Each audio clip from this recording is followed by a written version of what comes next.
Okay, we are going to talk about a few things. I hope you are not scared of ants and spiders and centipedes and so on.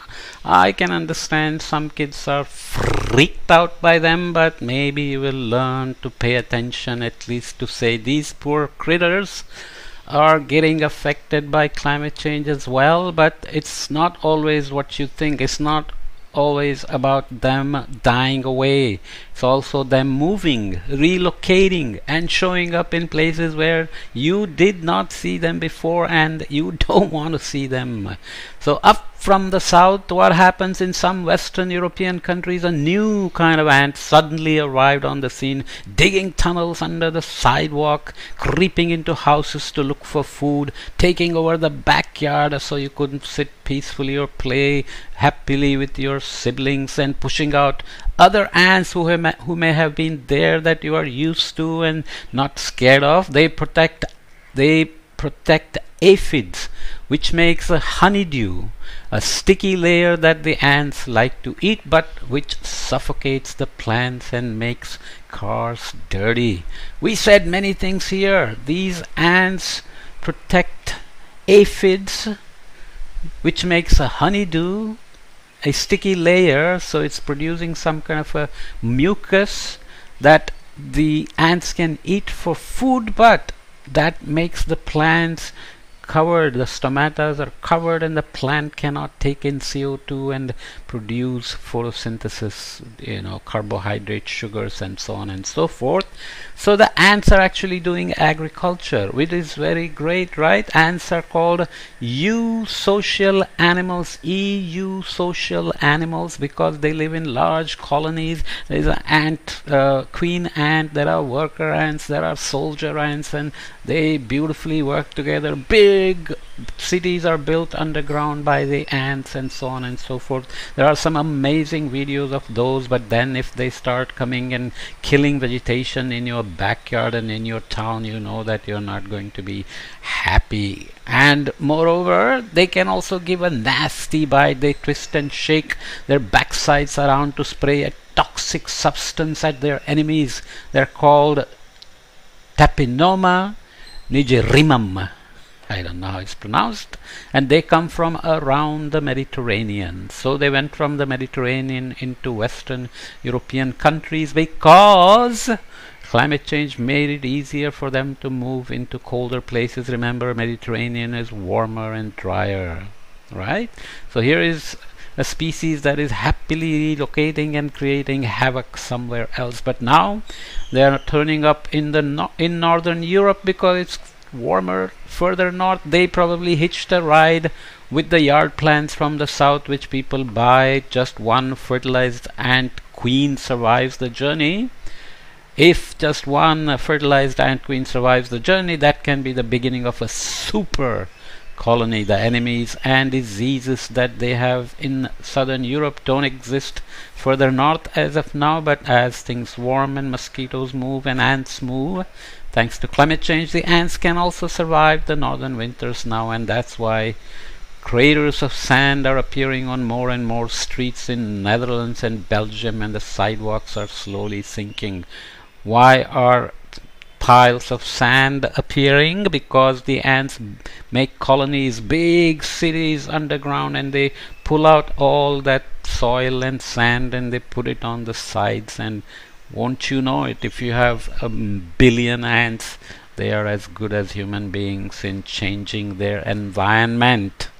This is how they have evolved. But some kids in Western Europe are more concerned about the wasp spider that's sitting here and going bzzz.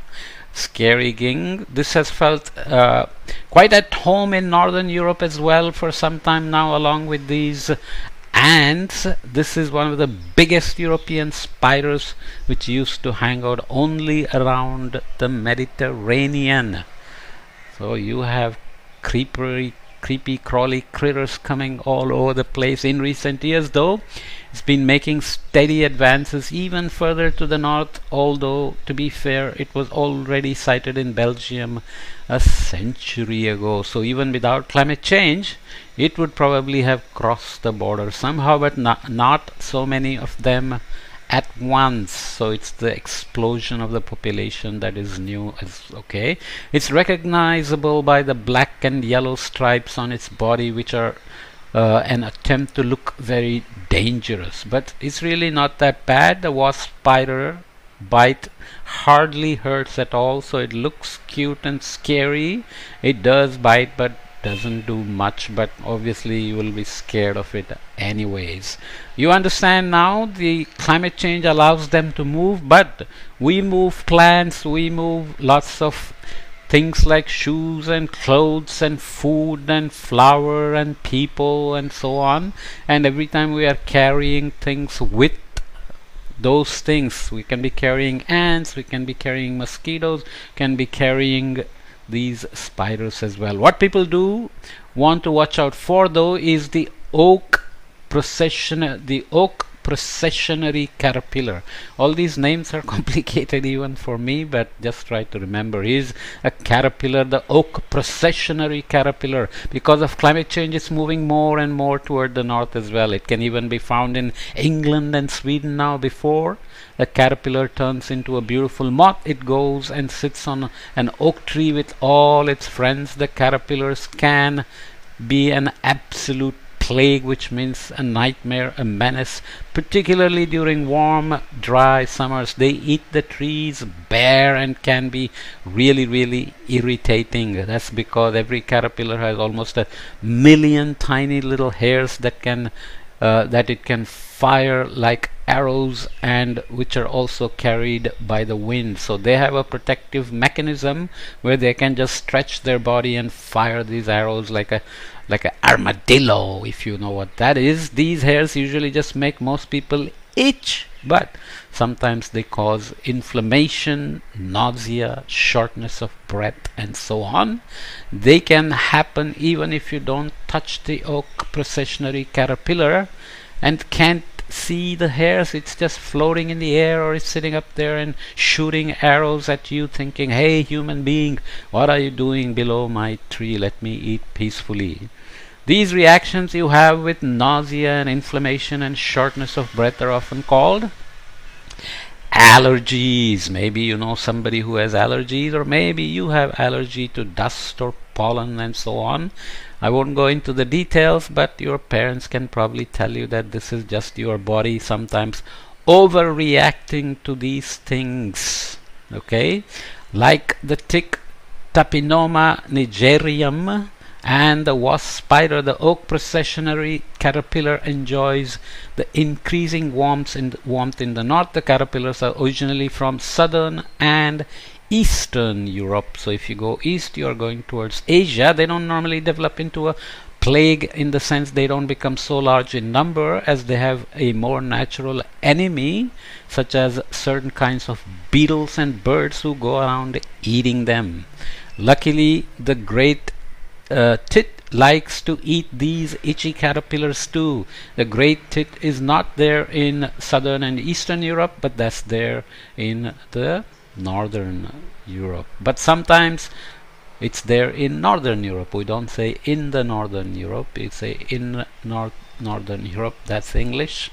But sometimes harsher measures are needed. In Belgium, they send soldiers with blowtorches to attack the caterpillars. Sounds harsh, but they can destroy vegetation. So you just blow them out of the air, burn them to death like Terminator, like the Terminator. In England, people in airtight suits and gas masks tackle the critters. They have a kind of vacuum cleaner that sucks the caterpillar straight into a hot oven.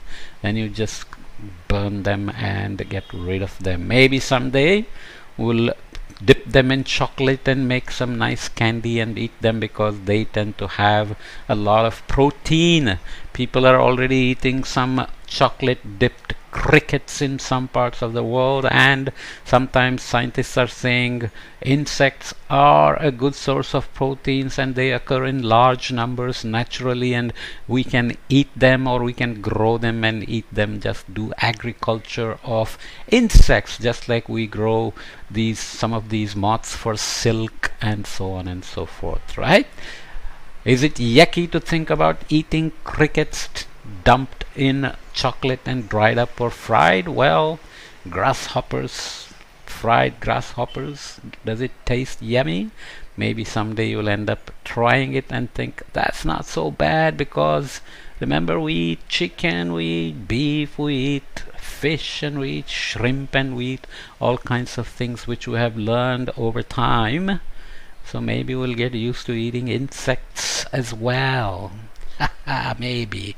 Well, we'll come back and talk about uh, colorless corals. Remember, we talked about corals and we said as CO2 increases in the air, it dissolves into the ocean and it makes waters acidic, and then acidic waters end up killing corals. They end up bleaching the corals, and you know that bleaching makes things white. And we'll see how that works in the next podcast. Okay, see you soon.